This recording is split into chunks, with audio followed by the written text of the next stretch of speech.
અને વાત રાજકોટ એમ્સની કરીએ, જે ફરી એકવાર વિવાદમાં આવી છે. ભરતીમાં મોટા કૌભાંડની આશંકા સેવાઈ રહી છે.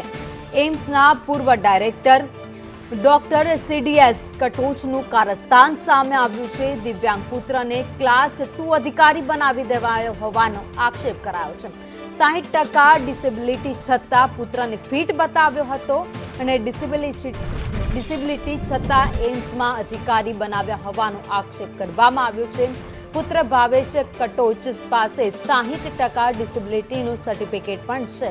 વધુ અપડેટ સાથે સંવાદદાતા મયુર સોની અમારી સાથે જોડાઈ ગયા છે. મયુર, ફરી એકવાર રાજકોટ એમ્સ વિવાદમાં આવી છે.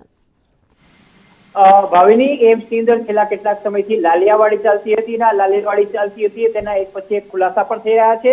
ન માત્ર ડોક્ટર કટોચ પરંતુ ત્યાં ભરતી થયેલા સંખ્યાબંધ સ્ટાફ છે તેને લઈને શંકાઓ અને આશંકાઓની સાથે આક્ષેપો થતા રહ્યા છે. આ વખતે ડોક્ટર કટોચ કે જે પૂર્વ ડાયરેક્ટર છે તેના પુત્રનું કૌભાંડ છે તે સામે આવ્યું છે.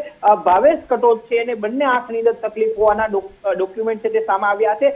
છતાં પણ તે અધિકારી તરીકે ત્યાં નોકરી કરતા હોવાની વિગતો સામે આવી છે. આ ઉપરાંત ભાવેશ છે 17 વર્ષથી આંખની પણ દવા લે છે એ વિગતો પણ સામે આવી છે. તેની પાસે 60% ડિસેબિલિટીનું સર્ટિફિકેટ છે, છતાં પણ તે મેડિકલ રીતે કેમ ફિટ થયો છે ને તેની નોકરી મળી છે તે સવાલ ઉઠી રહ્યા છે.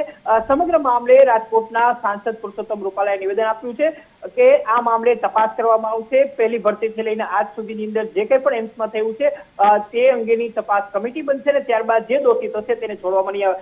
પરંતુ મહત્વની વાત એ છે કે એમ્સની અંદર જ્યારથી શરૂઆત થઈ છે એમ્સની ત્યારથી કોઈને કોઈ વાંધા, કોઈને કોઈ પ્રકારના આક્ષેપો જે સામે આવે છે. આ આક્ષેપો પહેલા પણ થયા હતા અને 3 થી વધુ કર્મચારીઓને છૂટા પણ કરી દેવામાં આવ્યા હતા. ડોક્ટર કટોચની બદલી પણ એટલા માટે થઈ હોવાની વિગતો આંતરિક સૂત્રો તરફથી મળી રહી છે. બીજી તરફ એમ્સની અંદર ફર્નિચરની ખરીદીથી લઈને એમ્સના વહીવટને લઈને પણ સવાલો ઉઠતા રહ્યા છે. ભાવિની, આભાર માહિતી માટે. એટલે કે એમ્સ ફરી એકવાર વિવાદમાં આવી છે. અત્યાર સુધીમાં એમ્સ હોસ્પિટલ બની ત્યારથી લઈને અનેક વિવાદ છે તેના અત્યારે દેખાઈ રહ્યા છે. તો બીજી બાજુ હોસ્પિટલમાં જાણે કે ડોક્ટરો પોતાની મનમાની ચલાવતા હોય તે પણ સામે આવ્યું છે.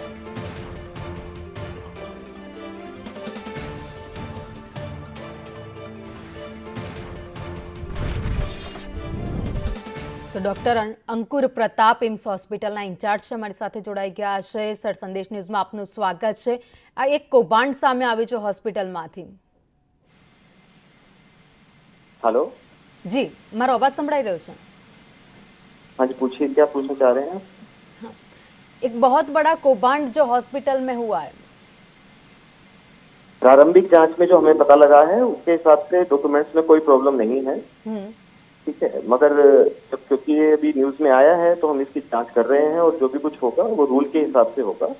आप निश्चिंत रहिए, यहाँ पे कुछ भी ऐसा गलत काम नहीं होता है और अभी सारा एडमिनिस्ट्रेशन नया है और हम लोगों की पूरी कोशिश है कि हर चीज सिर्फ और सिर्फ रूल के हिसाब से ही होगी। जो भारत सरकार के रूल्स हैं उनको पूरे तरीके से फॉलो किया जाएगा।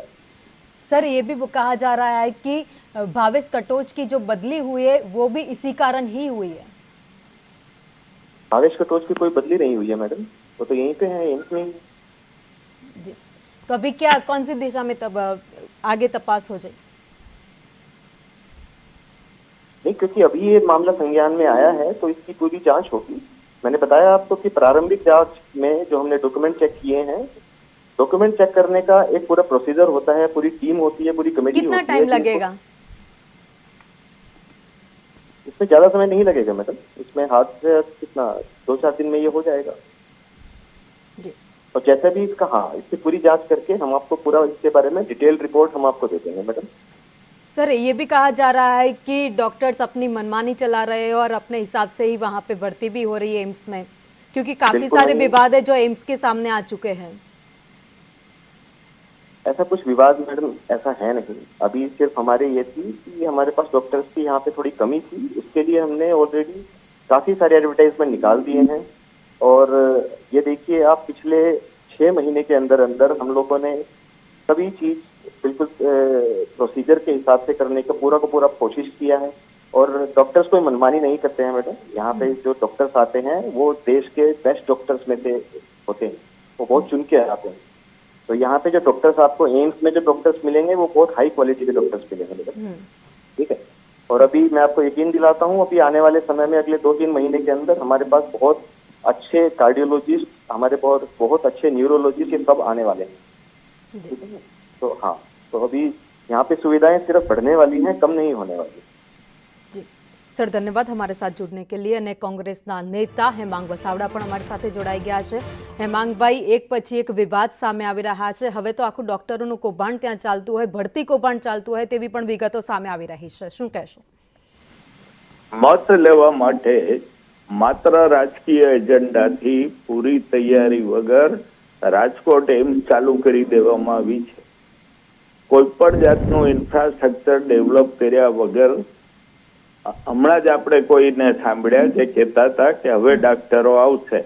છેલ્લા 1.5 વર્ષથી એમ્સનું ઉદ્ઘાટન થઈ ગયું છે ને હવે ડાક્ટરો આવવાની હજી તો વાત છે। આ ઉપરાંત સ્ટાફની ભરતીમાં ખૂબ મનમાની ચાલે છે। એવીપીટી જેવી ડિપ્લોમા કોલેજમાંથી માણસોને ઉપાડીને એમ્સ જેવી હાઈએસ્ટ ઇન્સ્ટિટ્યૂટમાં વહીવટી અધિકારી તરીકે બેસાડી દેવામાં એટલે આવ્યા છે કે ભારતીય જનતા પાર્ટી સાથે સંકળાયેલા છે, એમની અટક વાળા છે। આ ઉપરાંત ઇન્ફ્રાસ્ટ્રક્ચરના નામે ત્યાં મીંડું છે, કટો છે, એમના સનને દિવ્યાંગ હોવા છતાં એપોઇન્ટમેન્ટ આપી દીધી છે અને બહાનું કાઢે છે ડોક્ટરોની તંગીનું। ડોક્ટરોની કોઈ તંગી નથી, તમે કોઈ પ્રયાસ જ નથી કર્યા ભરતી કરવાના। ઘરના ભૂવા ઘરના દાખલા કરો છો। એટલે રાજકોટમાં જે એમ્સ ઉતાવળે ઊભી કરી એને લીધે પારાવાર મુશ્કેલીઓ છે અને મને એમ છે કે હજી ઘણો લાંબો સમય લેશે પાટે ચડતા। જી હેમાંગભાઈ, અમારી સાથે જોડાયા, આપનો આભાર।